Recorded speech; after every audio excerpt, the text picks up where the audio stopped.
बारामतीची लोकसभा निवडणूक इंटरेस्टिंग ठरली। पहिल्यांदाच पवार कुटुंबात फूट पडून राष्ट्रवादी विरुद्ध राष्ट्रवादी अशी लढत झाली। उभ्या देशाचं लक्ष लागून राहिलेल्या या मतदारसंघाची निवडणूक घासून होईल असा अंदाज होता, पण खडकवासला वगळता सर्वच विधानसभा मतदारसंघातून सुप्रिया सुळेंनी जोरदार तुतारी वाजवली। त्यामुळे लोकसभेपाठोपाठ आता विधानसभेला या 6 विधानसभा मतदारसंघाचा निकाल कसा लागेल? अजित पवार, हर्षवर्धन पाटील, दत्ता भरणे, राहुल कुल, विजय बापू शिवतारे अशा एक ना अनेक दिग्गज राजकीय नेत्यांचं राजकारण येणाऱ्या विधानसभेला ठरणार आहे। त्यामुळे बारामती पासून ते शहरात मिसळलेल्या खडकवासलापर्यंत आणि दौंड पासून ते दुष्काळी पुरंदरपर्यंत आमदारकीचा निकाल कसा लागतोय? बारामती लोकसभेतून यंदा कोणते 6 आमदार विजयाचा गुलाल कपाळाला लावतील, त्याचंच हे राजकीय विश्लेषण। हॅलो, मी शुभम आणि तुम्ही पाहताय वारं आमदारकीचं। यातला पहिला मतदारसंघ येतो तो अर्थातच बारामतीचा। लोकसभेला सुनेत्रा पवार यांचा दारुण पराभव झाल्यानंतर यंदा विधानसभेला दस्तूरखुद्द अजित पवार यांचीच आमदारकी टांगणीला लागली आहे।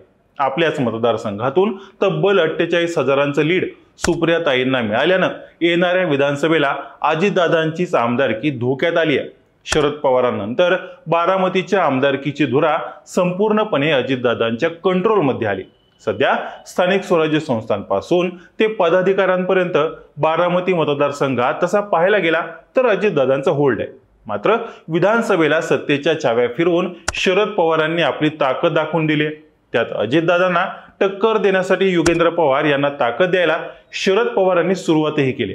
त्यामुळे पवार विरुद्ध पवार, अजितदादा विरुद्ध युगेंद्रदादा, घड्याळ विरुद्ध तुतारी असा अटीतटीचा सामना येणाऱ्या विधानसभेला पाहायला मिळेल। लोकसभा आणि विधानसभा या निवडणुकांमध्ये वास्तविक पाहता फार अंतर असतं, पण लोकसभेचा निकाल कट टू कट कायम राहिला तर अजितदादांना इतिहासात पहिल्यांदाच आपल्याच घरातून पराभवाचा धक्का बसू शकतो। यातला दुसरा मतदारसंघ येतो तो इंदापूरचा।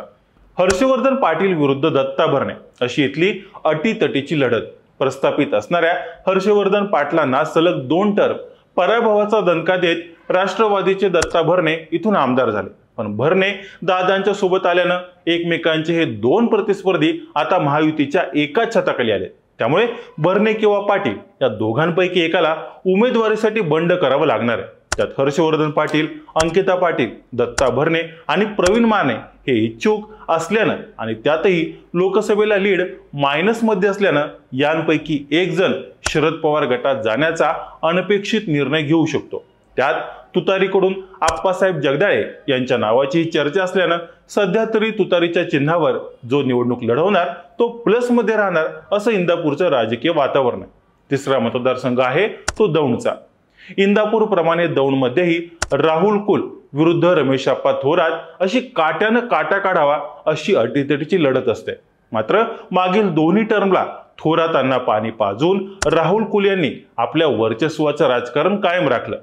थोरातांनी यंदाही आमदारकीची कसून तयारी केलेली असताना अचानक अजितदादांसोबत तेही महायुतीचा भाग झाल्याने थोरातांना येणाऱ्या विधानसभेला बंड करण्याशिवाय पर्याय नाहीये। मात्र शरद पवार गटाकडून आप्पासाहेब पवार यांचंही नाव चर्चेत असल्यानं इथं तिरंगी लढत होण्याची दाट शक्यता आहे। पण रमेशप्पांनी शरद पवार गटाची तुतारी हाती घेतलीच तर दौंडचा निकाल पलटण्याची शक्यता आहे। चौथा मतदारसंघ येतो तो पुरंदरचा। इथले विद्यमान आमदार आहेत काँग्रेसचे संजय जगताप।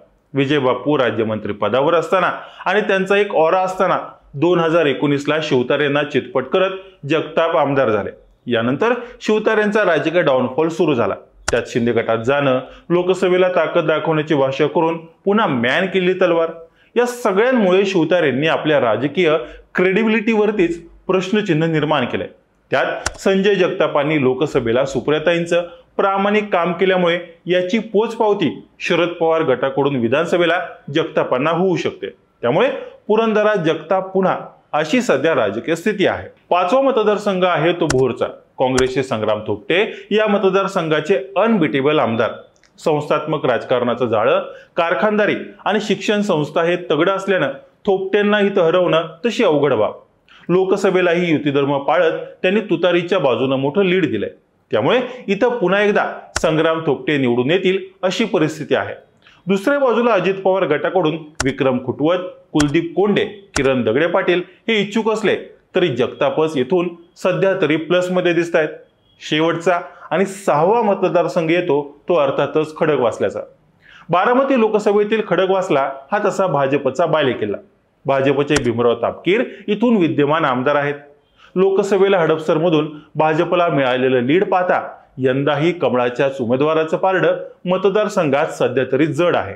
पण स्टँडिंग आमदार भीमराव तापकीर त्यांच्यासोबतच रमेश कोंडे, सचिन दोडके, रुपाली चाकणकर यांचीही उमेदवारीसाठी नावं चर्चेत असल्यानं महायुतीत जागा वाटपाचा तिढा सुटला नाही तर परिस्थिती महाविकास आघाडीच्या पथ्यावर पडू शकते.